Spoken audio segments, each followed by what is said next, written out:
अस्सलाम वालेकुम friends, welcome to my YouTube channel. आज हम जियोलॉजिकल टाइम स्केल को डिस्कस करने जा रहे हैं। भाई ऑनेस्टली मैं एक बात आपको बता दूं कि जब ये मेरे पेपर में आया था तब ये नाम इस जीटीएस के नाम से आया था, तब मुझे पता ही नहीं था और मैंने लिखा ही नहीं है कि भाई ये जीटीएस क्या होता है। तो मैं चाहता हूँ कि आप लोगों को, अगर आप लोगों के साथ भी ऐसा हो, फिर आप लोगों को पता चल जाए कि ये क्या है जियोलॉजिकल टाइम स्केल। इसको जीटीएस भी बोलते हैं, ऑफ कोर्स इसका शॉर्ट फॉर्म है। तो चले इसको डिस्कस करते हैं। उसके अलावा आप लोगों ने अगर मेरा चैनल सब्सक्राइब नहीं किया तो फ़ौरन सब्सक्राइब कर लें, और ये जितने भी पैलेंटोलॉजी जो जोग्राफिया के लेक्चर्स हैं ये आपको प्लेलिस्ट में मिलेंगे। आप डायरेक्टली मेरे चैनल पे जाके वहाँ से प्लेलिस्ट को सिलेक्ट करके आप इन वीडियोज़ को देख सकते हैं। तो अब भाई डिस्कस करते हैं। आपको पता है कि ज़मीन की जो इस अर्थ की जो एज है वो कितनी है? 4.6 billion years. How much? 6.4 billion years ago जो ना अर्थ क्या हुई थी भाई, क्रिएट हुई थी, बनी थी। अब उसके बाद अगर हम लाइफ की बात करें कि लाइफ कब आई है, तो वो 4.56 बिलियन ईयर्स को, ये लिखा हुआ है मिलियन ईयर्स में। जब आप इसको कन्वर्ट करोगे तो वो 4.56 बिलियन ईयर्स ही आएगा। ओके, ईयर्स को। तो भाई लाइफ बाद में आई है, पहले अर्थ बनी है। अब उसके बाद इस अर्थ को जो है ना हम 4 हिस्सों में डिवाइड करते हैं, इयोन्स में, एरा में, पीरियड्स में और एपेक्स में।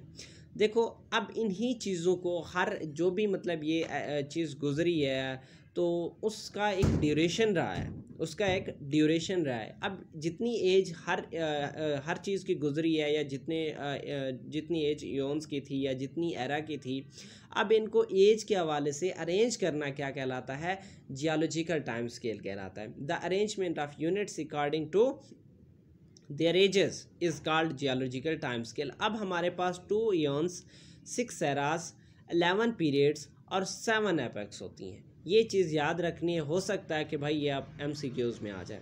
अब नेक्स्ट है, फर्स्ट हम डिस्कस करने जा रहे हैं क्रिप्टोजोइक ईयन को डिस्कस करने जा रहे हैं। अब इसकी क्या एज, ऑफ कोर्स हम ऑलरेडी डिस्कस कर चुके हैं कि ये कितना होता है, 45-60 million years ago.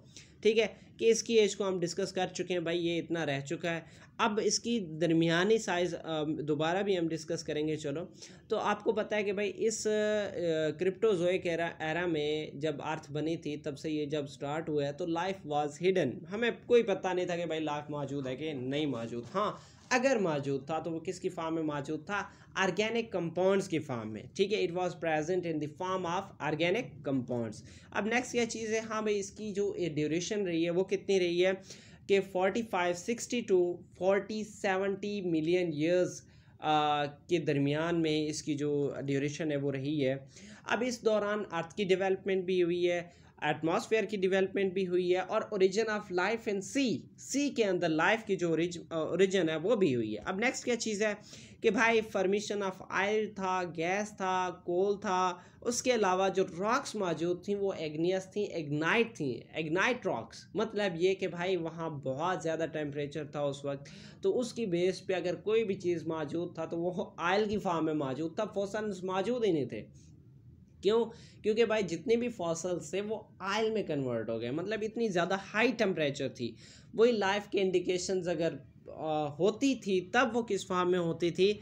Carbon compounds की फॉर्म में मौजूद थी। We have already discuss it that life was present only in the form of organic compounds. Next, the first fossils that were discovered actually that belongs to cyanobacteria blue green alga. मतलब वही cyanobacteria थे, blue green alga के first fossils discover हुए, और ये भी प्रोटैरियोजोइक era में हुई थी। इंशाल्लाह हम इसको अलग से डिस्कस करेंगे।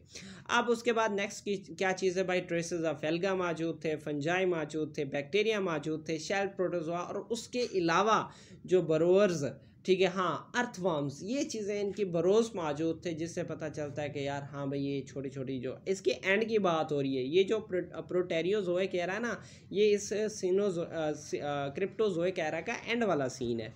ओके, अब नेक्स्ट क्या चीज़ है? फिनेरियोजोइक एयन। पहला क्या था? क्रिप्टोजोइक एयन, और दूसरा क्या है? फिनेरियोजोइक एयन। ठीक है, अब इसमें लाइफ मौजूद था भाई। अब उसमें जो लाइफ की डाइवर्सिटी पाई जाती थी, क्योंकि यार ये जो अब करंटली हम गुजर रहे हैं ये हम फिनेरियोजोइक एयन में हैं। 2 एयन्स अर्थ की गुजरी है। पहला क्रिप्टोजोइक था, वो गुजर चुका है। अब जो चल रहा है वो क्या है, फिनेरियोजोइक ईयन है। अब इसमें इस शुरू की बात हो रही है आपको, ये जो ना 5.44 मिलियन ईयर्स अगो की बात हो रही है जब ये स्टार्ट हुई थी, कि इसमें जितने भी फाइल हैं वो सारे राइज हुए थे।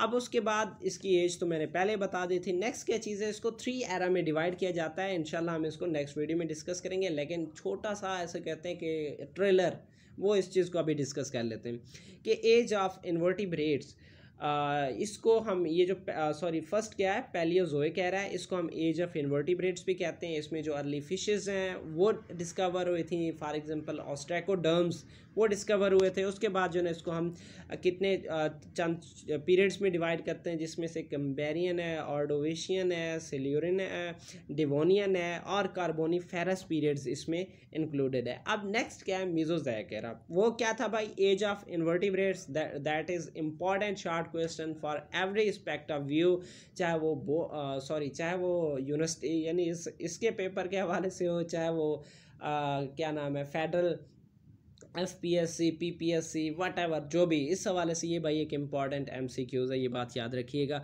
और उसके बाद मेसोजोइक एरा वो क्या है भाई, एज ऑफ रेप्टाइल्स है।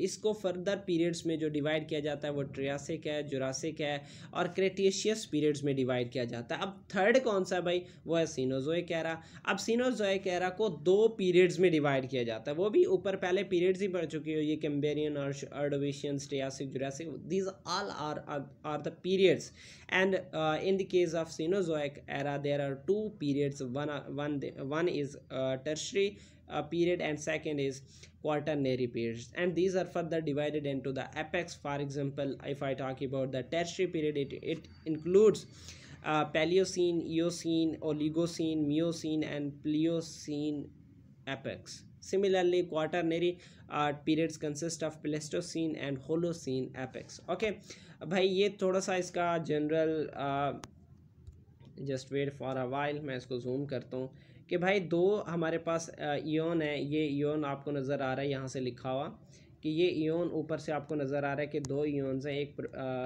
फिनेरियोजोइक इयोन है और दूसरा ये सारा का सारा क्या है, ये नीचे वाला जो 3 बॉक्स दी हुई हैं, ये हेडियन है, आर्कियन है और प्रोटेरियोजोइक है। ये किस में आ जाती हैं, क्रिप्टोजोइक उसमें आ जाती हैं। फिर आपको फर्दर जो है ना आपको इसके पीरियड्स मिलेंगे, एरा मिलेंगे, जैसे कि हमने अभी डिस्कस किया था, पैलियोजोइक है, मेसोजोइक है और सीनोजोइक है। फिर उसके बाद उसकी पीरियड्स आती हैं, क्वाटरनरी है, ये नियोजीन है, पैलियोजीन है, अब ये क्रेटेशियस है, जुरासिक है, ट्रियासिक है, परमियन है, पेंसिल्वेनियन है, मिसिसिपियन है। ये एक्चुअली इसकी बात हो रही है कार्बोनिफेरस में आ जाती हैं, डिवोनियन है, सिल्यूरियन है, आर्डोवेशियन है, कैम्ब्रियन है। और उसके बाद फिर जो ना फर्दर इनकी एपेक्स ऊपर आ जाती हैं, वो होलोसीन है। हमने सारी ये चीज़ें डिस्कवर की थी।